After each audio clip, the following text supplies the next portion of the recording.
Bismillahirrahmanirrahim. Assalamualaikum warahmatullahi wabarakatuh. Apa kabar Anda semua? Pada kesempatan kali ini, Umi Yuli Hasnida akan menyampaikan materi tentang peperangan dan penaklukan kota Mekah.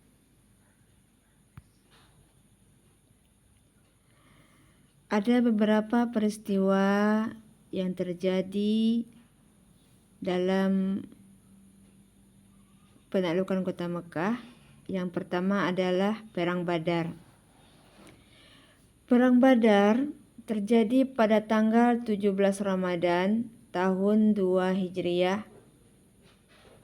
yang bertempat di dekat Sumur Badar. Penyebabnya, kafir Quraisy telah mengusir kaum muslimin dari Mekah. Kemudian kronologis perangnya, Rasulullah menyuruh sahabat untuk mencegat kafilah dagang Quraisy yang dipimpin oleh Abu Sufyan.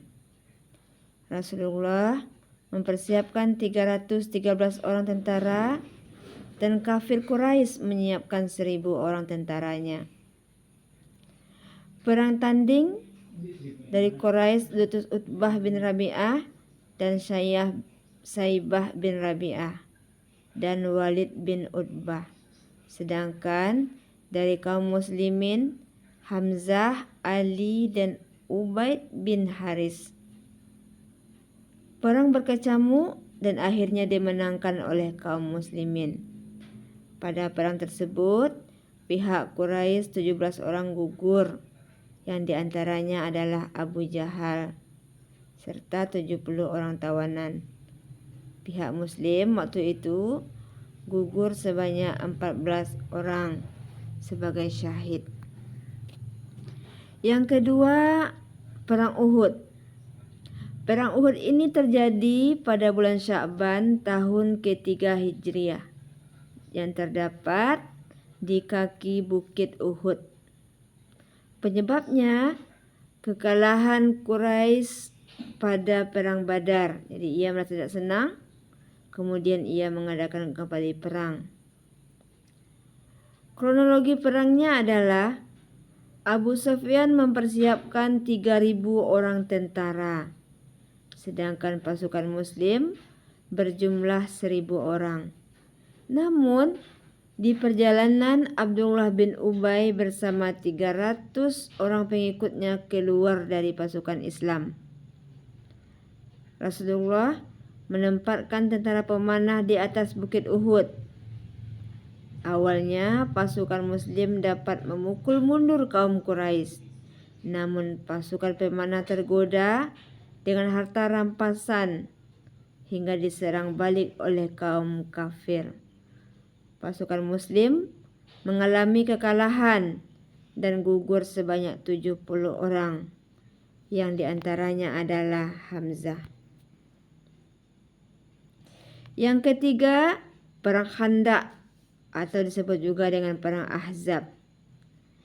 Perang Khandaq terjadi pada bulan Syawal tahun kelima Hijrah di sekitar Madinah bagian utara. Penyebabnya adalah rasa dendam Bani Nadir yang diusir dari Madinah, sehingga mereka bersekutu dengan kafir Quraisy untuk memerangi orang-orang Muslim. Kronologinya adalah Abu Sufyan mempersiapkan 1.000 orang tentara, sedangkan pasukan Muslim berjumlah 3.000 orang. Salman Al-Farisi mengusulkan pembuatan parit di sekeliling Madinah untuk menghambat lajunya musuh. Pasukan kafir tidak mampu menyentuh pasukan Muslim dan mengepung Madinah sebulan lamanya. Yang di Quraisyah melanggar perjanjian dan bersekutu dengan kafir Quraisy. Lalu Allah mengirimkan tentara, malaikat dan angin kencang hingga memporak-porandakan musuh, yang pada akhirnya Alhamdulillah, kemenangan berada di tangan orang-orang muslim. Kemudian perjanjian Hudaybiyah. Latar belakangnya adalah kaum muslimin ingin mengunjungi Mekah untuk haji dan umrah. Namun tidak diizinkan masuk ke Mekah. Akhirnya diadakanlah kesepakatan perdamaian antara orang muslim dan Quraisy dengan utusannya Suhail bin Umar yang dinamakan dengan perjanjian Hudaybiyah. Isi perjanjiannya adalah yang pertama, diadakan gencatan senjata antara kedua belah pihak selama 10 tahun. Yang kedua, kaum muslim wajib mengembalikan orang-orang Mekah yang melarikan diri ke Madinah. Sebaliknya, orang Mekah tidak harus mengembalikan orang Madinah yang lari ke Mekah.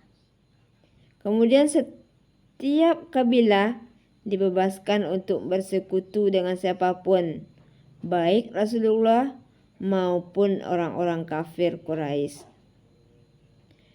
Yang terakhir, kaum muslim belum boleh mengunjungi Mekah tahun ini dan boleh untuk tahun depan dengan lama kunjungan selama 3 hari.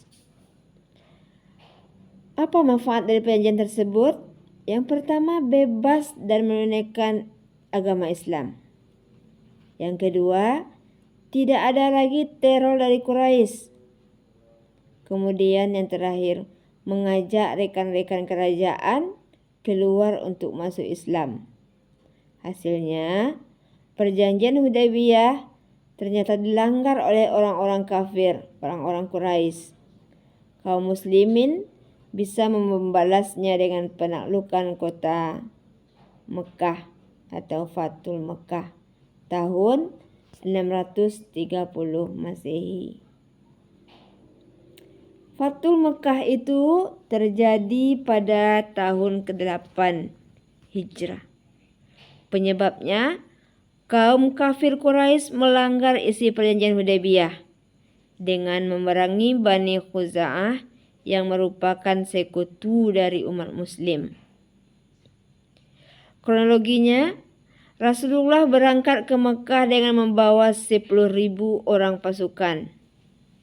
Kaum muslim memasuki Mekah tanpa perlawanan dari orang-orang kafir. Kemudian Abu Sufyan masuk dalam Islam, diberi kehormatan, dan Rasulullah dengan mengatakan, barang siapa yang masuk ke rumah Abu Sufyan, maka dia akan aman. Rasulullah menghancurkan berhala-berhala di Ka'bah yang akhirnya menguasai Mekah. Setelah peristiwa ini, manusia berbondong-bondong masuk dalam Islam. Pada tahun ke-10 Hijriah, Rasulullah SAW melaksanakan haji wada dan turun lagi ayat Al-Maidah ayat 3.